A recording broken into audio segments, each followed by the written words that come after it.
Hello, I'm Oliver and this is Deep Cuts, a channel dedicated to music for lovers of music. Today I'm going to do a review of the new 65 Days of Static album, No Man's Sky, Music for an Infinite Universe. 65 Days of Static are an incredibly technically proficient and intelligent post-rock band.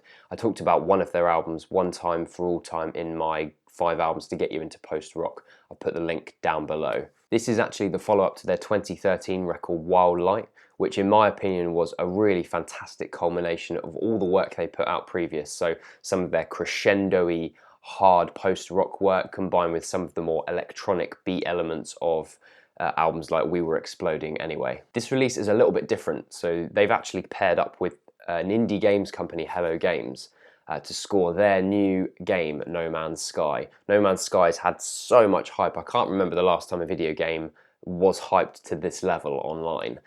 They were approached by Sean Murray, the founder of Hello Games, and asked to basically provide the next 65 Days of Static album for this exploration of space, which is what the game is. It's also out next week and I'm really excited. So for this project they've written a 10-track album alongside a vast library of procedural sounds which will be used inside the game whilst you're playing. These guys actually recorded and mixed the 10 tracks and then they went back and deconstructed them and took elements of synth, elements of the bass parts, elements of everything out and then began to layer this procedural music over the top. So I imagine when you get to hear the procedural music in full when you play the game, you're going to hear elements of all of these songs throughout that. So obviously in this review I'm basing it on the 10 tracks as opposed to the procedural music. I know they've released a second disc and you can listen to some of the procedural work on Spotify now, but I thought I'd rather focus on the 10-track album and then I might put up a review of my thoughts of the procedural music when I've listened to it in the context of playing the game, which is what it's meant for. This isn't actually the first time that 65 Days have done a project like this.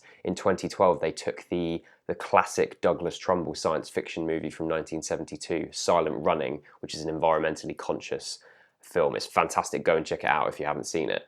They live soundtracked that and toured that around the world. I was lucky enough to see it at Festival and it was an incredible experience. These guys really know how to build tracks in such a way that evokes the sci-fi themes of exploration and wonder and beauty without ever losing the humanity behind it. In my opinion, that theme is something that 65 Days have wonderfully evoked and crafted through this 10-track album. I feel like you could experience a moment of transcendence listening to their music, looking out over a beautiful vista, but at the same time you could be driving down a road where you live, the same shitty old road you're used to, and you could experience that same feeling because the music evokes that sort of emotion. It can just take you to a faraway place of beauty. It's perhaps not as on the surface immediate as some of their other records. Opening track Monolith is a glitchy and pulsating track which never hits the kind of crescendo you might expect from a band that's opened albums with tracks like Heat Death, Infinity Splinter and Drove Through Ghosts to Get Here. The next track is Single Supermoon, which sounds a little bit closer to some of their earlier work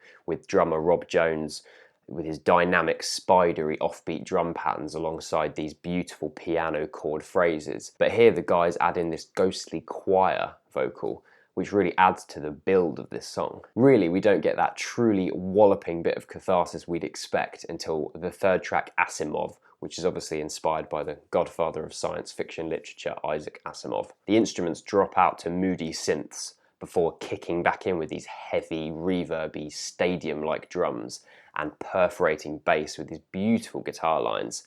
And then they repeat the same trick by dropping out again, but when they come back in, the chord progression is even more emotive. And that was the kind of the first time I thought, wow, this is quintessential 65 Days. It's clear that they're taking their experimental songwriting and production to the next level on this record. They really thrive on constantly reinventing the way that they produce and the way that they work around a song structure. And their idiosyncratic method of creating music, I think, is what gives the music such a thriving and vital quality to it.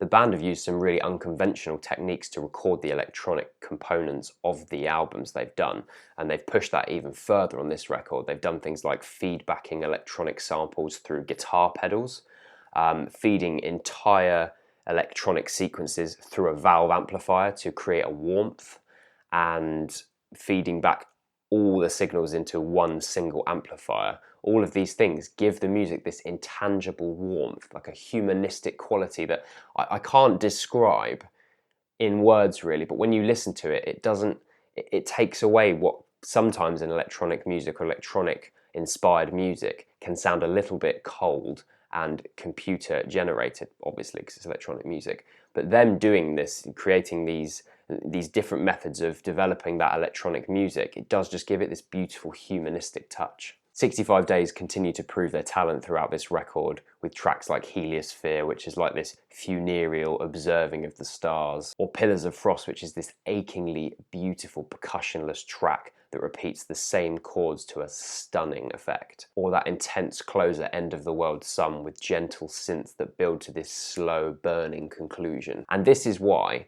65 Days have really hit the nail on the head with this project.